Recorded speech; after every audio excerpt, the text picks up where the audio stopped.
This next poem's a little bit longer, and it is an entirely true story. I know because I was there. And I love the word disillusion. I used to not. Shatter my illusion. What are you doing, shattering my illusion? But isn't that a good thing? To drop the illusion and see what's real and what's true? And if you take that phrase, illusion of grandeur, we all have this illusion of grandeur. This is my disillusion of grandeur.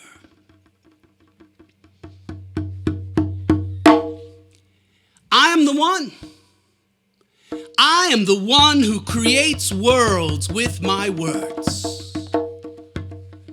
When I was 17 and not confused, not lost and wandering, after an ecstatic night with a woman I love, an exuberant night of juicy, dripping with superlative conversation, and it was just conversation. Conversations about life, about love and creation, about finding your path. I was literally dancing all the way home. When I nearly fell over backwards, I saw the full moon wrapped in concentric circles, full color rainbows, double rainbows. I knew it was a sign that I was on my path and I was dancing. While I was in college, an upperclassman poet mentor, he told me to look for 12 disciples, only half joking. He said, as I hitchhiked around the world, angels escorted me everywhere I went. I fell in love with everyone. No, I rarely fell. I dove in heart first, spending long nights, spending long periods meditating in the wilderness. I learned to channel Pan, the horned god of wild passions. I filled the hearts of countless lonely women and men with this wild love, healing old wounds of unlovability. As a wandering mendicant poet, following in the footsteps of Basho and Kerouac, Ryokan and Corso, I relished the long nights, walking in the rain, alone, along an interstate highway, high on peppermint schnapps and poetry. I was the only member of the Bear Tribe Medicine Society's Secret Service, conducting top secret missions to save the ass of native elders.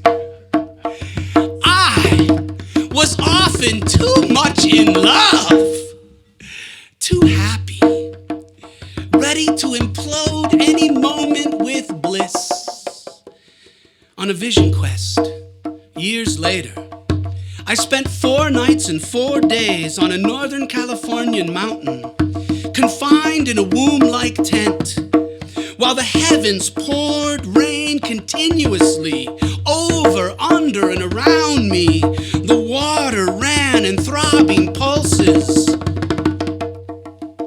of sleeping and fasting in the secret heart of the Earth Mother.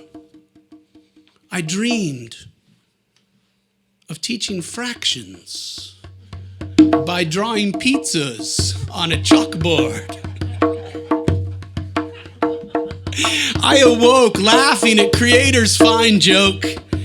But in my journal that night, I brainstormed the greatest school imaginable. I imagined myself teaching poetry and peace studies, wilderness survival, and environmental politics.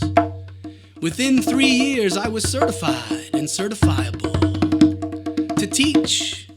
And I found myself drawing pizzas on a chalkboard, teaching fractions. 6 months later, I was hired to teach poetry and peace studies at an alternative boarding school where I took students on a vision quest on that same Californian mountain. I also found the power of story, the power of words to create worlds, the power of words to create new worlds. And I resumed my travels as a poet, myth maker, shaman, dreaming of foxes flying. I found myself teaching nonviolence to the children of soldiers on American military bases during the Desert Storm. I found myself teaching pagan ceremony at an inner city Catholic school. I spent weeks walking in the Umbrian Valley of Italy, in the footsteps of St. Francis, sleeping and fasting in a cave on Mount Subasio, visiting the places where miracles occurred nightly. And every time I prayed, an owl called from the mouth of a cave.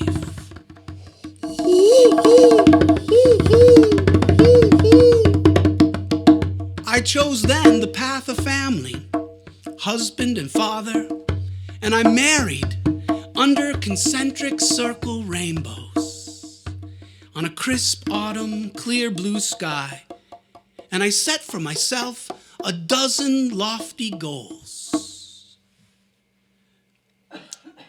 And during a recent vision quest, I realized each bird in the bush had been bagged. All that is left is dancing. Now that I have more than a few gray hairs, and I'm fast approaching the age of 50, 60, an old man in prehistoric times, I would like to tell you this. Every day that passes unloved is unlived. Every day that passes unloved is unlived. Every day that passes unloved is unlived.